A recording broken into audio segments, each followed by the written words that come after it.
30వ తేదీ భారీ వర్షాలు వస్తాయని ముఖ్యమంత్రి గారికి మంత్రులకి 28వ తేదీనే వాతావరణ శాఖ సమాచారం అందించినా ఎటువంటి సమీక్షలు లేదు, ఎటువంటి ముందస్తు జాగ్రత్తలు లేదు, ప్రజల్ని కాపాడాలన్న చిత్తశుద్ధి లేదు అనేది స్పష్టంగా అర్థమవుతుంది. ఎందుకంటే ఈ రోజుటి వరకు 4-5 రోజులు ప్రజలకి తిండి అందించడంలో ఈ ప్రభుత్వం విఫలమైంది. కనీసం ఇది జరిగినప్పుడు సీఎం గారు పనిచేయట్లేదు, వయసు అయిపోయింది. డిప్యూటీ సీఎం గారు, పంచాయతీరాజ్ శాఖ మంత్రి గారు కనీసం తన శాఖను అప్రమత్తం చేసి ప్రజల్ని కాపాడాల్సిన బాధ్యత ఉన్నా ఈ రోజు 5 రోజుల వరకు ఆయన అసలు విజయవాడ వైపే రాలేదు. పనికి మాలిన మాటలు మాట్లాడేదే వ్యక్తి ఒకసారి ఓడిపోయి బెత్తంతో కొట్టిన బుద్ధి రాని రోజక్క కాదు. వరదలు వచ్చినాయి, లోకేష్ హైదరాబాద్లో ఉన్నాడా? నువ్వు ఆడుండా వాళ్ళ ఇంట్లో? నువ్వు చూసా లోకేష్ ఆడుండా? లోకేష్ ఆడున్నాడో మాకు తెలుసా, నీకు తెలుసు. నువ్వు ఇటలీకి పోయావు, మాకు తెలియలా? నీ ఫోటో పెట్టింది నేనే కదా, ట్రిమ్గా టైట్గా అసలు ఆ డ్రెస్ వేసుకొని.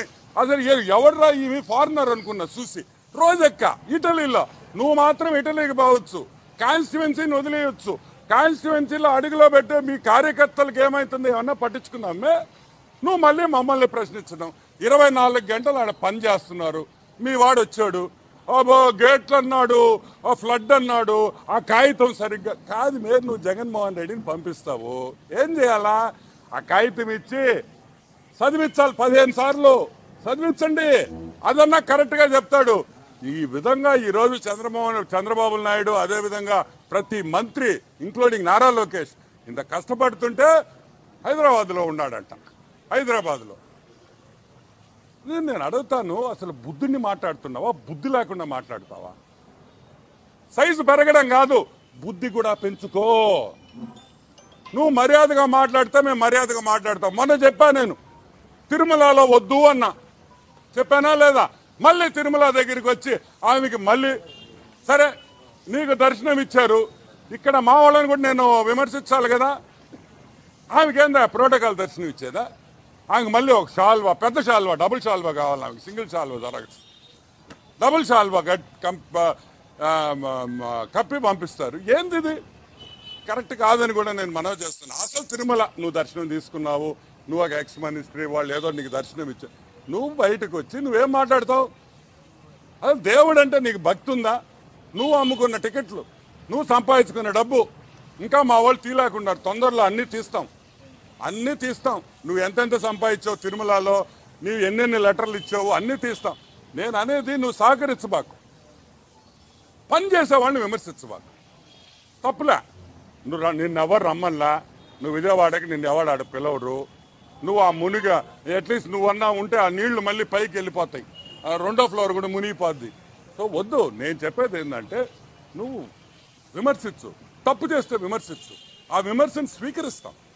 మేము మాలో పొరపాటు ఉంటే మార్చుకుంటాం, మేము తప్పు చేస్తే సరిదిద్దుకుంటాం. ఏదో విమర్శించాలి, ఏదో కెమెరాల్లో పడాలి అనేది కరెక్ట్ కాదు. నారా లోకేష్ ఎక్కడున్నాడో నువ్వు కావాలంటే పోయి మంగళగిరి కాన్స్టిట్యున్సీలో అడుగు, విజయవాడలో అడుగు. పొగులు రాత్రులు పనిచేస్తా ఉంటే కనిపించడం లేదని నువ్వు అంటావు. పద్ధతి మార్చుకో. ఒకసారి ప్రజలు బుద్ధి చెప్పారు, అప్పుడు ఓడిపోయావు, నడి మధ్యలో గెలిచావు, మళ్ళీ ఓడిపోయి ఈసారి ఈపు బాదేరు. అయినా కూడా బుద్ధి రాదు మేనిక. ఏమైంది మేమిక? మీరు మారరా? మీ మంత్రులు ఏమయ్యారే? మాజీ మంత్రులు ఏం విజయవాడలో వచ్చి తిరగొచ్చుగా? మీ రజనీ ఏమైంది? పెద్ద మాటలు మాట్లాడే మీ మంత్రులు కదా. మీ బొత్స బాబాయ్ ఏమయ్యాడు? ఆడి స్కామే ఇప్పుడు మాట్లాడింది, బొత్స బాబాయ్ గడి స్కాము. ఆయనే మంత్రి, ఇప్పుడు హైకోర్టుకు పోతున్నది కూడా ఆయన కూడా ఒక ముద్దాయి. దాంట్లో స్కామ్లో చూపించే ఇంట్రెస్ట్ ప్రజల కష్టాల్లో ఉన్నప్పుడు కూడా చూపించండి. రండి, మీరు అపోజిషన్లో ఉంటే దూరంగా ఉండకూడదు, కష్టపడండి, చేతులు కలిపి ప్రజలకు సాయం చేస్తాం. అంతేగాని ఆడ కూర్చొని ఏసీలో కూర్చొని మేకప్ వేసుకొని మాట్లాడడం కాదు, మాకు తెలుసు. పనికి మాలిన మాటలు మాట్లాడేదే వ్యక్తి ఒకసారి ఓడిపోయి బెత్తంతో కొట్టిన బుద్ధి రాని రోజక్క కాదు మే. వరదలు వచ్చినాయి. లోకేష్ హైదరాబాద్లో ఉన్నాడు. నువ్వు ఆడున్నా వాళ్ళ ఇంట్లో, నువ్వు చూసా?